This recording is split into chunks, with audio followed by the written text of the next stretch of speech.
মানবিক ব্যাংকের কথা বলা হলো বাংলাদেশের বিদ্যমান যে কোনো ব্যাংকের চেয়ে কঠিন শর্ত জুড়ে দেওয়া হতো চুক্তিপত্রে।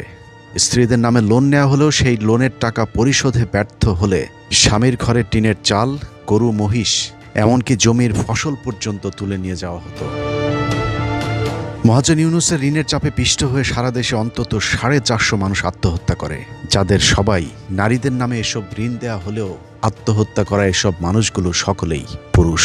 গ্রামীণ ব্যাংকের ঋণের টাকা শোধ করতে না পেরে গৃহবধূর আত্মহত্যার ঘটনা আজও মানুষের মুখে মুখে। সেই সাথে ব্যাংকের কর্মকর্তা কর্মচারীদের সাথে পরকীয়ায় জড়িয়ে সংসার ভেঙেছে অনেক অসহায় গরিব মানুষের। বিদেশিদের কুপরামর্শে ইউনূসের নিষ্ঠুর এই ব্যাংকের যাত্রা শুরু হয়েছিল 1983 সালে।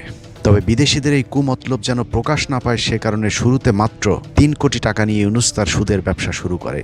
এর মধ্যে 1 কোটি 80 লাখ টাকা ছিল সরকারের, বাকি 1 কোটি 20 লাখ টাকা ছিল ঋণ গ্রহীতাদের।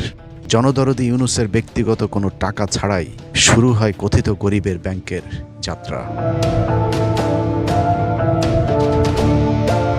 এরপর দৃশ্যপটে আসে দাতা সংস্থাগুলো। তারপর থেকেই শুরু হয় ডক্টর ইউনূসের 2 নম্বরই। যেহেতু সরকারি অধ্যাদেশের মাধ্যমেই গ্রামীণ ব্যাংক নামক প্রতিষ্ঠানটির জন্ম হয়েছে, সে কারণে দাতা সংস্থাগুলোর অনুদানের অর্থ যদি প্রতিষ্ঠানের নামে আসে, তাহলে ইউনূসের সব অর্থ আত্মসাৎ করার সুযোগ থাকত না।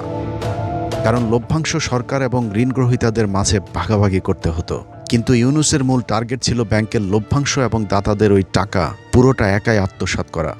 যে কারণেই দাতাদের অনুদানের অর্থ দিয়ে প্রথমে সোশ্যাল ভেঞ্চার ক্যাপিটাল ফান্ড গঠন করে প্রতারক ইউনূস। এরপর 1994 সালে গ্রামীণ ফান্ড নামের একটি লিমিটেড কোম্পানি গঠন করা হয় এবং এই কোম্পানিতে আগের ফান্ডের 50 কোটি টাকা হস্তান্তর করা হয়। গ্রামীণ ব্যাংক সরকারি প্রতিষ্ঠান হলেও এর ব্যবস্থাপনা পরিচালক হিসাবে একাই সব সিদ্ধান্ত নিতেন ডক্টর ইউনূস। ইন্টারিম সরকারের মতো গ্রামীণ ফান্ডের পরিচালনা পর্ষদও গঠন করা হয়েছিল ইউনূসের আত্মীয় স্বজন এবং পরকীয়া প্রেমিকাদের নিয়ে। একের পর এক নতুন নতুন ফান্ড গঠন করে অর্থ হস্তান্তরের বিরুদ্ধে নিজের তৈরি পরিচালনা পর্ষদের কেউ কিছু না বললেও বিপত্তি বাধায় বিদেশি দাতা সংস্থাগুলো।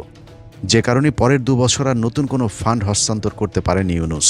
1996 সালের 25শে এপ্রিল দেশে যখন রাজনৈতিক অস্থিরতা চলছিল, সেই ফাঁকে ইউনূস আবারও গ্রামীণ ব্যাংকের বোর্ড সভায় গ্রামীণ ব্যাংকের সদস্য ও কর্মীদের কল্যাণের নামে কোম্পানি আইন 1994 এর আওতায় গ্রামীণ কল্যাণ নামে